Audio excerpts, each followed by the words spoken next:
मैं ऐसे कई बच्चों को जानता हूँ जिनके दोनों माता पिता चल बसे, अब उनका इस दुनिया में कोई नहीं है।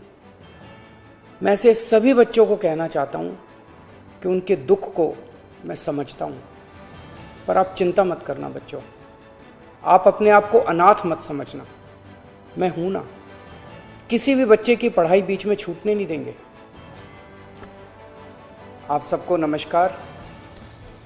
इतने मायूसी के माहौल में आपको एक सुखद खबर देना चाहता हूं।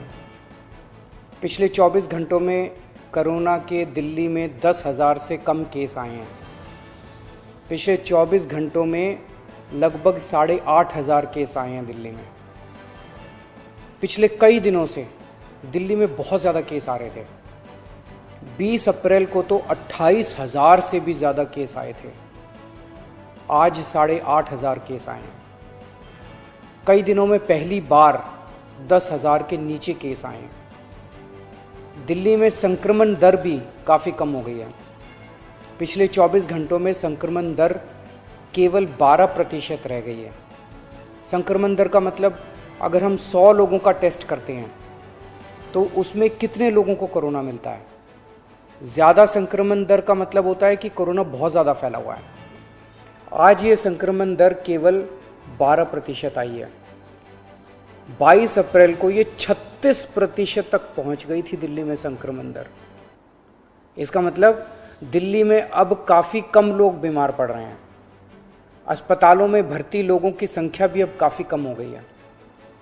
पिछले 10 दिनों में दिल्ली के अस्पतालों में कोरोना के 3,000 से ज़्यादा मरीज कम हो गए हैं, यहाँ कि 3,000 बेड खाली हो गए हैं। और अब अस्पतालों में बेड मिलने में परेशानी नहीं हो रही है। हालांकि एक बात देखने में आई है कि आईसीयू के बेड अभी भी भरे हुए हैं। इसका मतलब सीरियस मरीजों की संख्या अभी ज़्यादा कम नहीं हुई है। अभी भी दिल्ली के अस्पतालों में आईसीयू बेड लगभग सारे भरे हुए हैं। इस दिशा में भी आपकी सरकार काम कर रही है। लगभग 1200 नए आईसीयू बेड बन के तैयार हो गए हैं और आज या कल में ये चालू होने वाले हैं। इससे अपने दिल्ली वासियों को काफ़ी राहत मिलेगी। दिल्ली में जो केस कम हो रहे हैं इसमें हर दिल्ली वासी का बहुत ज़्यादा सहयोग रहा है। हमने दिल्ली में बहुत कड़ा लॉकडाउन लगाया, लेकिन दिल्ली वासियों ने उसमें पूरा सहयोग किया। सबने पूरी तरह से लॉकडाउन का पालन किया। आज सब लोग बात कर रहे हैं कि दिल्ली वासियों ने इतने कम समय में कोरोना के केस कम कैसे कर लिए। ये केवल और केवल दिल्ली वासियों के अनुशासित आचरण की वजह से हुआ है। लेकिन लड़ाई अभी जीती नहीं गई है, लड़ाई अभी बाकी है। अभी भी 8,500 केस आए हैं। इनको 0 तक ले जाना है, कोरोना को पूरी तरह ख़त्म करना है। और दूसरी बात, हम अगर अब ढीले पड़ गए तो ये केस फिर बढ़ जाएंगे।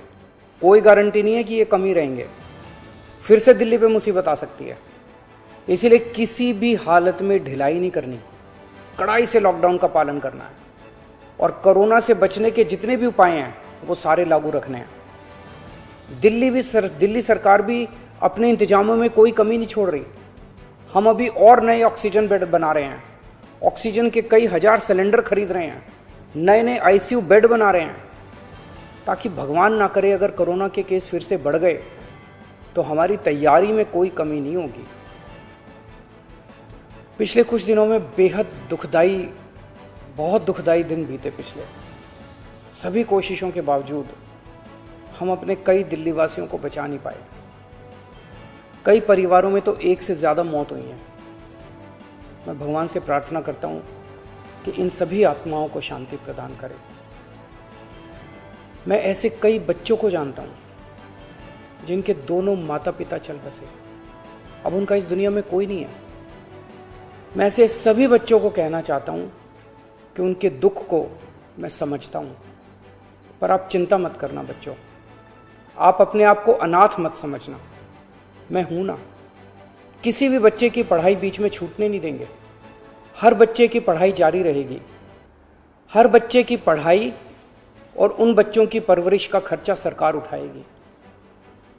ऐसे कई बुजुर्ग हैं जिनके जवान बच्चे थे, वो कमाते थे तब उनका घर चलता था। अब वो कमाने वाले बच्चे नहीं रहे। ऐसे सभी बुजुर्गों को मैं कहना चाहता हूँ कि आपके बच्चे चले गए, इस बात का मुझे बेहद अफसोस है, लेकिन आप चिंता मत करना, अभी आपका ये बेटा जिंदा है। ऐसे सभी परिवार जिनमें कमाने वाले व्यक्ति की मौत हो गई, उनकी मदद सरकार करेगी। ऐसे परिवारों की हम आर्थिक मदद तो कर देंगे, पर ऐसे बच्चों को, बुजुर्गों को इस वक्त प्यार की ज़रूरत है, हमदर्दी की ज़रूरत है। मेरी ऐसे परिवारों के सभी पड़ोसियों और उनके रिश्तेदारों से विनती है, इनका ख्याल रखना। ऐसे परिवारों पे बहुत बड़ी मुसीबत आई है, इन्हें अपना प्यार और अपनी हमदर्दी देना। दिल्ली के 2 करोड़ लोग, हम सब एक परिवार हैं। इस दुख की घड़ी में हमें एक दूसरे की मदद करनी है। आज ईद का त्यौहार है। ऊपर वाले से आपकी सेहत और आपकी खुशियों की प्रार्थना करता हूँ। नमस्कार।